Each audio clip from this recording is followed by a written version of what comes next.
desde Platón, no sé si ustedes se acuerden cómo Platón entendía la sociedad griega, ateniense mejor dicho, se lo representaba a través de una metáfora, la auriga, el carro empujado por los caballos, en donde las ruedas representaban a los artesanos, a los campesinos que producían, digamos, los alimentos, que estaban en contacto con la naturaleza.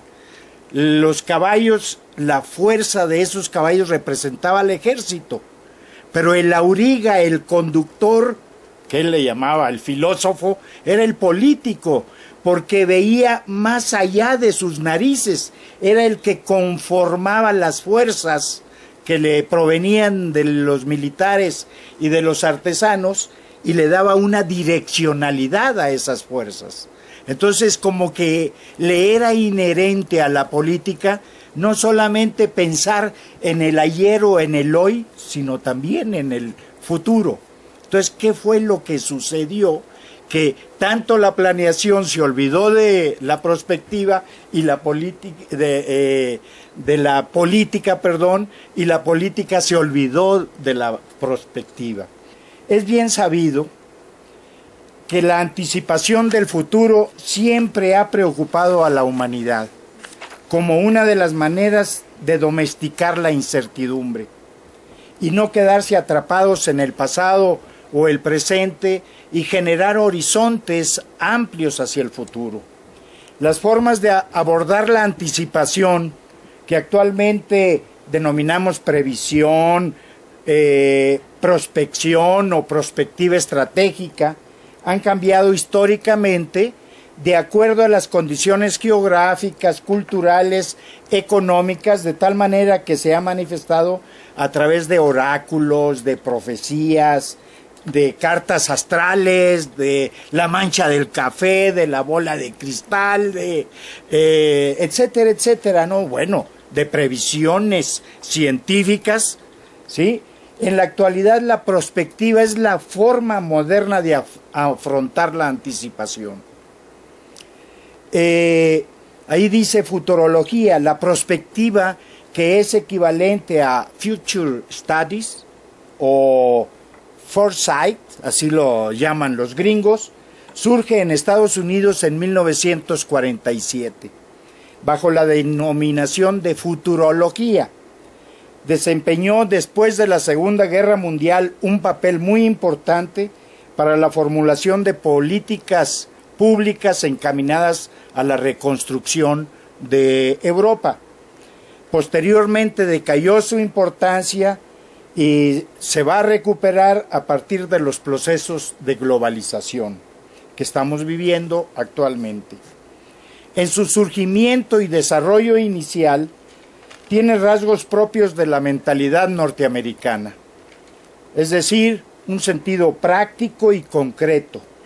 De ahí que se vaya a centrar en aspectos relacionados con la ciencia y las técnicas, donde prima la preocupación de configurar a la prospectiva como ciencia, por lo que desarrollará métodos y técnicas de planeación. Y van a surgir una serie, la más importante en aquella época va a ser el Delfos, que es una consulta a expertos, consultas sucesivas hasta que llegan a determinado consenso. Y es un tipo de análisis estadístico fundamentalmente. Entonces, es la consulta a expertos. En sus herramientas destacan los análisis matemáticos y la econometría, que los utilizan para realizar extrapolaciones de tendencias fundamentalmente tecnológicas. Durante la Guerra Fría, bueno, aquí hay un autor que se llama Peter Schwartz, que era un funcionario, un empresario de la Shell, y que se dedicó a la prospectiva.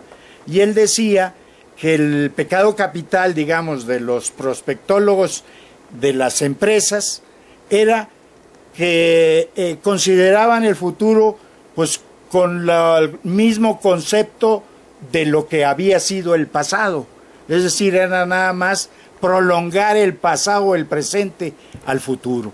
Y entonces eso estaba cercenando toda posibilidad de cambio o de transformación de las mismas empresas. Durante la Guerra Fría, el financiamiento de la planeación va a provenir fundamentalmente del ejército, con la orientación de perfeccionar nuevo armamento que integra el avance científico. Posteriormente se va a utilizar en la aviación, en la marina, en la NASA y bueno, también ya ahora en las instituciones. A mediados de los 60, en Francia surge lo que se va a denominar la perspectiva social, como una contraparte a la hegemonía que habían tenido los norteamericanos. Y entonces ahora que en el centro de las preocupaciones la perspectiva tomara en cuenta al ser humano. Y entonces que se preguntara por ese quehacer del futuro, ese construir el futuro, pues estuviera en el centro de eso el ser humano, y no la técnica, no la guerra, etcétera, etcétera. Entonces, es lo mismo, en eso va a coincidir a otro autor, que es Gastón Jouvenel, que a eso le va a denominar futuribles, es decir, cómo diseñar y realizar futuros deseables, pero hacerlos posibles. Y entonces ahí van a acuñar ese término de futuribles, que por cierto es el nombre de una revista mensual sobre planeación prospectiva que sale en Francia.